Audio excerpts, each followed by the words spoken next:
introduce Rick. I'm going to play my camera.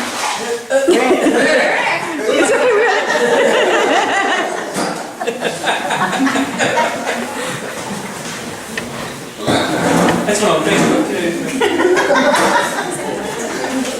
So Ann, who's not here with us tonight, had told me that she hoped that I would do something fun for the Christmas program. And I'm like, it's an awful lot of pressure. Sermons are pretty funny. Maybe not. Alright, y'all gotta start laughing, and this is just not gonna work. Thank you, I appreciate it. I haven't played the guitar in a long, long time. Now, the anticipation of doing this week has been about enough to kill me. I wish I had it.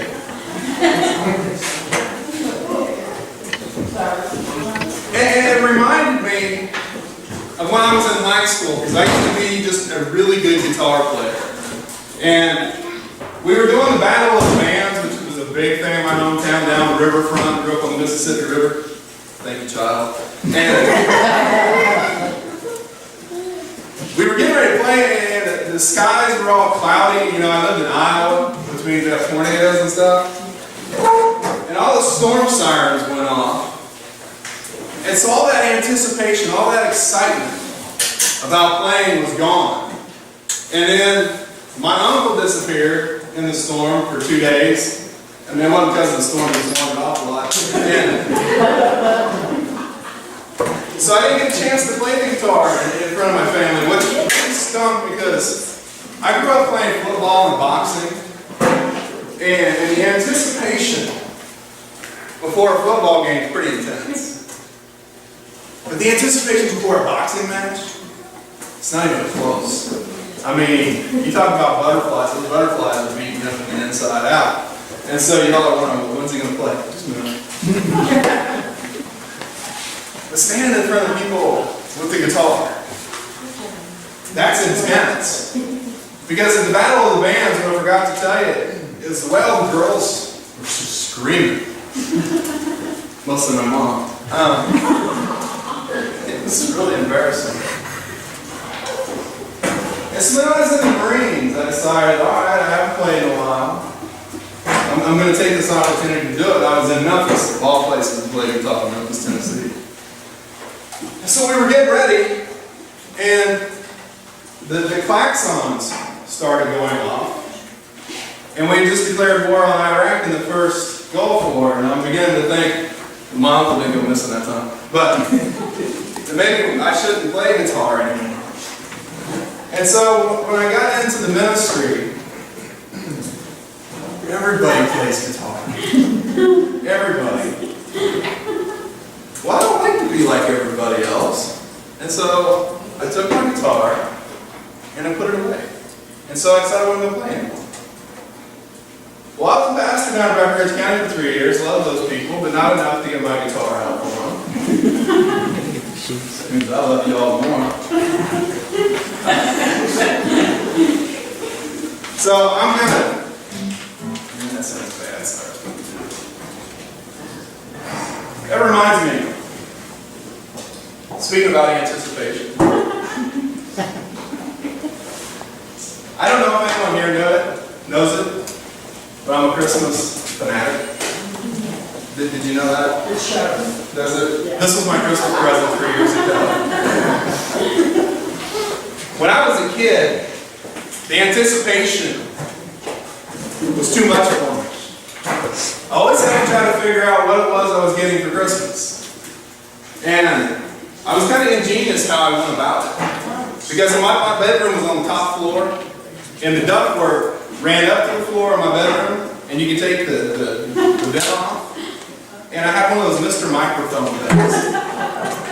And I could lower it down the ductwork right to my parents' living room. And so when they got home from Christmas shopping, you guys listen good, take notes. I had it hooked into my radio, and so I could hear my parents talking about what I was getting for Christmas. Well, it really didn't make the anticipation go away, it just made it worse. And then when Christmas Day came, despite thinking I knew what I was getting and all this excitement, I was still even more excited because I got to play with it and mess with it, and usually there was something in there I didn't know about. So I've taken enough of your time. I'm going to play this song. And I'm nervous. Oops.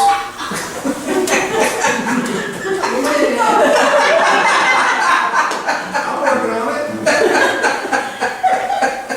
I was talking about pastors that play guitar. I have this friend named Marco. I have this friend named Marco. No, Marco Ballesteros.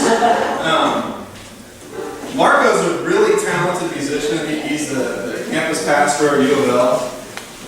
And it's so funny when Marco picks up his guitar, all the girls just saw this, because you know the name like Marco. The girls love him. And do you know Marco? Yeah, Marco's great. I mean, I get excited with all the anticipation. And so Marco played a conference last year where all the pastors have to go. And he gets up there and he does this cool thing. He starts playing. Oh, man, I wish I could do that. All that excitement and anticipation. Well, I've got this other friend, named Derek Bonnet. Derek is a Frenchman. And he picks up his guitar, much like Marco, but not as cool. Derek's the only person I know that swims in a sweater. Even when he doesn't have a sweater on.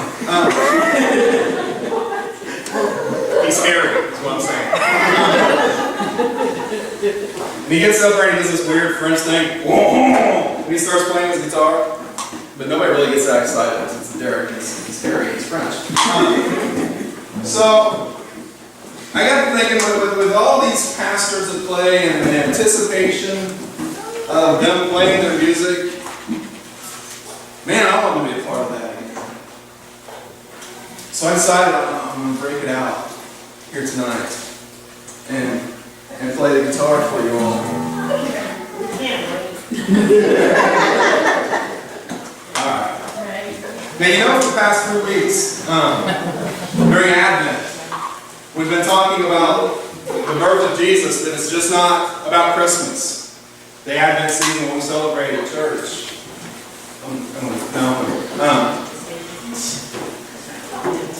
It's also about anticipating.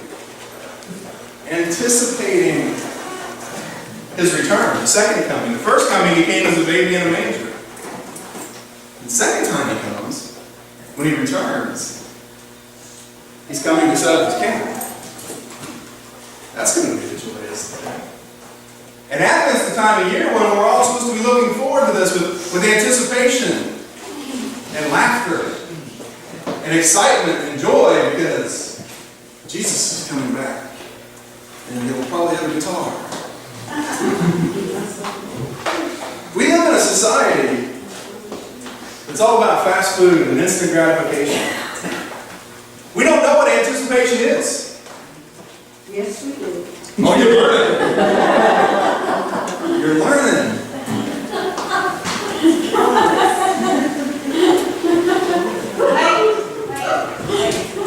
I can't stand that. Oh, is that messing with you? Okay. See, I didn't think y'all could see my back.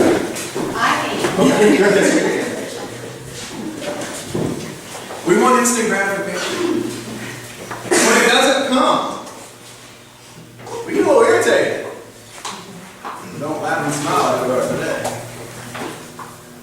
And then we just tend to forget. And we don't think about it anymore. Advent reminds us that we are to be full of joyful anticipation. That this feeling we're feeling is something plays. You know, I think I like the anticipation